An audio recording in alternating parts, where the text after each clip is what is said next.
আসসালামু আলাইকুম। আমি নিউট্রিশনিস্ট অ্যান্ড ডায়েট কনসালটেন্ট কাজী হামিদা বানু বর্ষা। আমরা বাংলাদেশের যে ফলের কথা খুব বেশি বলে থাকি বা খুব বেশি আমাদের পছন্দসই যে ফল সেটা হচ্ছে আম।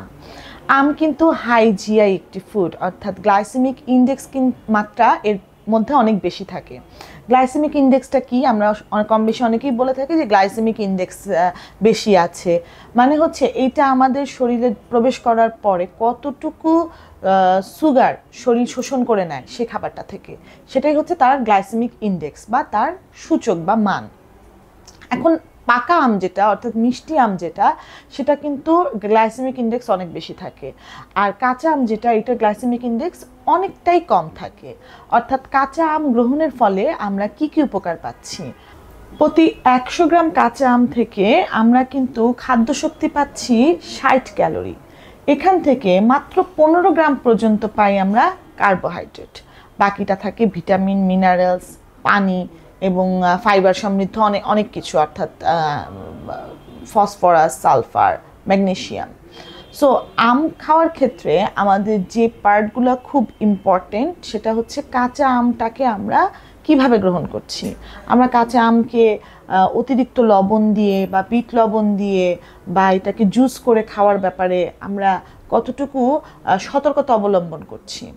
কাঁচা আম খাওয়ার ক্ষেত্রে মনে রাখতে হবে কাঁচা আমের সম্পূর্ণ অংশ অর্থাৎ সাদা অংশ যেটা আছে আমের, সেটাকে আমরা একদম ব্লেন্ড করে নিব।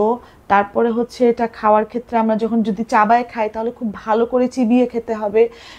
এটার মধ্যে কোনো অতিরিক্ত মশলা অর্থাৎ শুকনা মরিচ মশলা বা হচ্ছে হলুদের গুঁড়া এই ধরনের কোনো গুঁড়া অ্যাড করা থেকে বিরত থাকবো। এটার ভিতরে অতিরিক্ত সুগারও অ্যাড করব না। অর্থাৎ কাঁচা আমের জুস খেতে হলে আমাদের খেয়াল রাখতে হবে যেন এটা মুখরোচকও হয় এবং পুষ্টিগুণও যেন বজায় থাকে। তাই সুগার কতটুকু দিচ্ছি এবং এটার ভিতরে লবণের পরিমাণটা কতটুকু থাকছে সেটা একটি লক্ষণীয় বিষয়। এরপরে হচ্ছে কাঁচা আম গ্রহণের ক্ষেত্রে, জুসটা গ্রহণের ক্ষেত্রে আমরা খুব দ্রুততার সহিত গ্রহণ করার চেষ্টা করব। অর্থাৎ জুসটা বানিয়ে রাখলাম 1 দিন 2 দিন 3 দিন পরে যে আমরা গ্রহণ করলাম, এক্ষেত্রে কিন্তু আরও অ্যাসিডের প্রবলেম হতে পারে, বডি অ্যাসিডিক হয়ে যেতে পারে। আবার অনেকের আছে যে এটার ভিতরে কিছু গরম মশলা যুক্ত করেন যে জুসটাকে আরও বেশি টেস্টি করার জন্য, সেক্ষেত্রেও কিন্তু অবশ্যই সেটার পরিমাণটা কম হতে হবে। অতিরিক্তভাবে দিয়ে কিন্তু এটাকে খুব বেশি ঘন করে খাওয়ার থেকে আমরা যদি এটাকে একটু পাতলা করে এর ভিতরে অন্যান্য আইটেমগুলো দিয়ে গ্রহণ করি সেটা খুবই ভালো। আর যদি আমরা এটাকে চিবিয়ে খেতে পারি সেটা সবচেয়ে বেশি ফাইবারটা বা পুষ্টিগুণটা আপনার শরীরে প্রবেশ করে। এরপরে আসছি আমাদের বডির ভিতরে ইমিউনিটি সিস্টেমের কথায়। অর্থাৎ আমাদের যে ইমিউনিটি সিস্টেম সেল আছে, ইমিউনিও সেল, সেই সেলটা কিন্তু অ্যাডিপোসাইটসে অর্থাৎ অ্যাডিপোস টিস্যুতে, আমাদের মাসেল লিভারে যে অ্যাডিপোসাইটস টিস্যুগুলো আছে সেটার ভিতরেই কিন্তু এই সেলগুলো রয়েছে যেটা আমাদের ইমিউনিটি সেলটাকে বুস্ট আপ করবে। ইমিউনিটি সেল বুস্ট আপের জন্য কাঁচা আম থেকে পাওয়া ভিটামিন সি র্যাপিডলি আপনার শরীরকে চাঙ্গা করে তুলবে বা এনার্জেটিক ফিল করাবে।